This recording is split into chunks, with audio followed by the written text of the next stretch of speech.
नमस्कार, स्वागत है आपका खबर झारखंड में। आपके साथ मैं हूं अभिषेक कात्यायन। झारखंड विधानसभा का सत्र कल से शुरू हो रहा है। 4 दिनों का यह सत्र होगा। पहले दिन नवनिर्वाचित विधायकों को शपथ दिलाई जाएगी। प्रोटेम स्पीकर स्टीफन मरांडी नवनिर्वाचित विधायकों को शपथ दिलाएंगे। वहीं 10 दिसंबर को स्पीकर का चुनाव होगा। इस सत्र में अनुपूरक बजट भी लाया जा सकता है। विधानसभा सत्र में रणनीति बनाने के लिए सत्ता पक्ष और विपक्ष ने आज बैठक बुलाई है।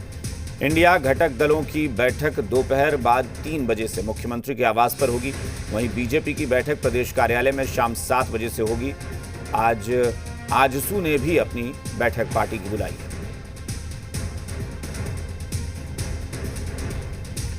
तो कल से सत्र की शुरुआत होगी। विधानसभा का सत्र शुरू होगा और यह सत्र जो है नई विधानसभा का पहला सत्र होगा। तो नई विधानसभा का पहला सत्र है तो विधायकों को पहले शपथ दिलाई जाएगी और उसके बाद कार्यवाही शुरू होगी। तो उससे पहले रणनीति बनाने के लिए बैठकें बुलाई गई हैं अलग अलग पार्टियों की। इंडिया गठबंधन की सत्ताधारी जो गठबंधन है उसकी बैठक जो है मुख्यमंत्री आवास में होगी और ये दोपहर बाद 3 बजे ये बैठक बुलाई गई है। दूसरी तरफ बीजेपी भी अपने विधायकों के साथ बैठक करेगी और आजसू की भी आज बैठक होने वाली है।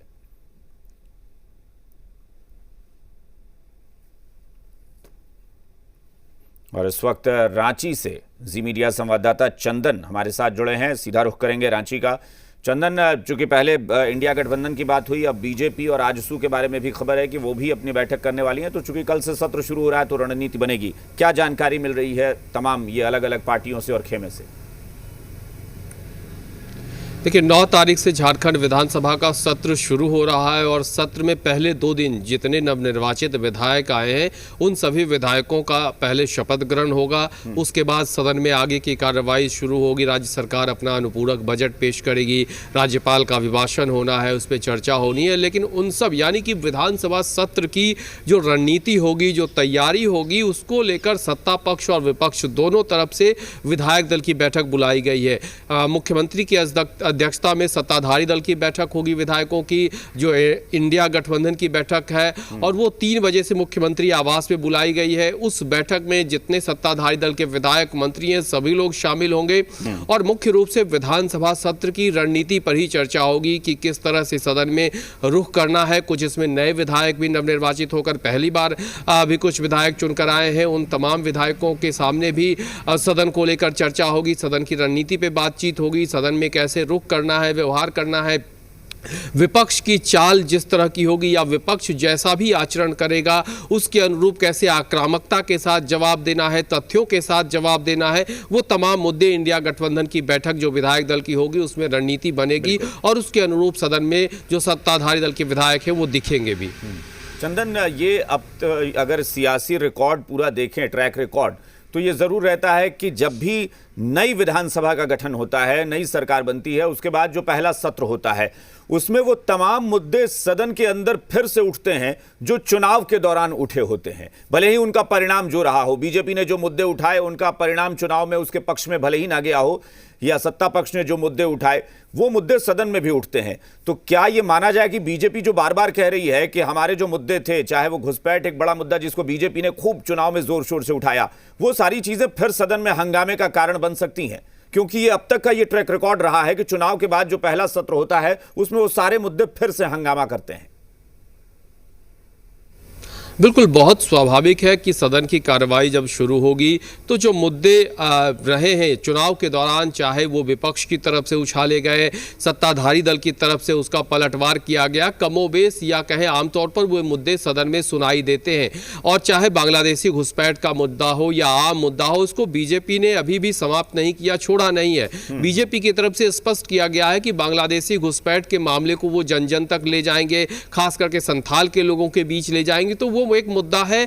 और इन सब के साथ अगर हम बात करें तो जो सत्ताधारी दल का घोषणा पत्र है उस पे भी शुरू से अटैकिंग मोड में बीजेपी के लोग रहेंगे और वो सदन में अपनी तरफ से इस बात को उठाते नजर आएंगे कि जो घोषणा पत्र थे उसको शुरू से ही राज्य सरकार अमल करे, लागू करे। हाल के दिनों में कानून व्यवस्था को भी बीजेपी ने मुद्दा बनाने की कोशिश की है। तो ऐसे तमाम मुद्दे हैं जो सदन में सुनाई देंगे और उस पे बाद पलटवार जरूर दिखाई देगा।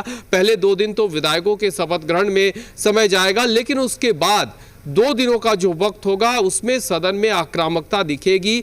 अगर विपक्ष घेरने की कोशिश करेगा तो 56 सीटों के जनादेश के साथ हेमंत सरकार की जो वापसी हुई है तो उसी के अनुरूप पलटवार भी सदन में सुनाई देगा। क्योंकि चंदन, ये होता भी है कि जितना बड़ा बहुमत मिलता है ना, उतना जिम्मेदारियों का बोझ भी आप पर आता है, उतना ही दबाव होता है, क्योंकि उसके बाद आपके पास एक्सक्यूज नहीं होता है, बहाने नहीं होते हैं कि नहीं हमारे पास बहुमत नहीं था, चुनौतियों में गठबंधन को साथ लेकर चलना था, इसलिए बहुत सारे हम फैसले नहीं ले पाए।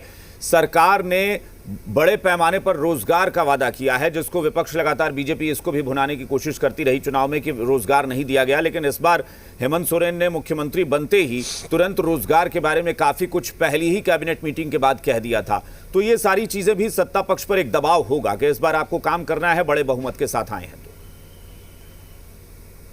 बिल्कुल, जो जनादेश मिला है और उसके अनुरूप राज्य के मुखिया के तौर पे कह सकते हैं कि शपथ ग्रहण लेने के बाद मुख्यमंत्री के तौर पे हेमंत सोरेन ने एक मैसेज भी देने की कोशिश की।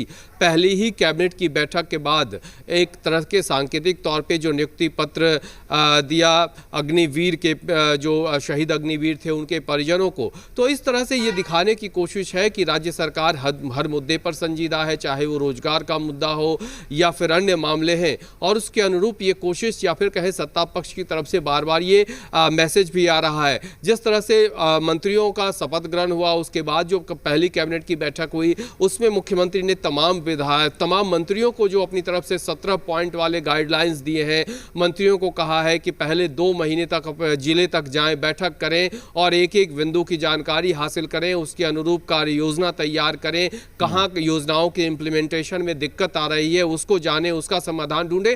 तो सरकार की तरफ से ये मैसेज देने की कोशिश है कि सरकार जनता के मुद्दों को लेकर संजीदा है, लेकिन विपक्ष भी इस बार घेराबंदी में कहीं से कोई कोताही नहीं छोड़ेगा।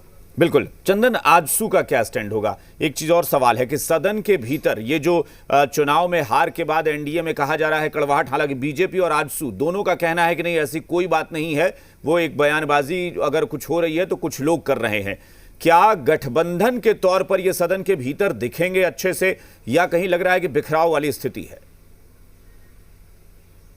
देखिए, एनडीए गठबंधन में सदन के अंदर एकजुटता दिखेगी। आजसू कोटे से एक विधायक जीत कर आए हैं, जेडीयू कोटे से एक विधायक जीत कर आए हैं और एनडीए का हिस्सा है, तो साझा तौर पे सदन में एनडीए की ताकत को दिखाने की कोशिश होगी। बाहर भले ही जो बयानबाजी फिलहाल हो रही हो, लेकिन इससे इतर एनडीए की एकजुटता भी सदन में दिखाने की कोशिश होगी। आजसू भी अपने तरीके से समीक्षा बैठक आज कर रहा है, जिसमें विधानसभा चुनाव के जो नतीजे रहे हैं उस पर चर्चा होनी है। तो आजसू अपने अंदर खाने मंथन कर रहा है, लेकिन सदन के अंदर विपक्षी एकजुटता के तौर पे बीजेपी, आजसू और एनडीए के लोग, जदयू के लोग दिखेंगे। जी चलिए, बहुत बहुत शुक्रिया चंदन इस पूरी जानकारी के लिए।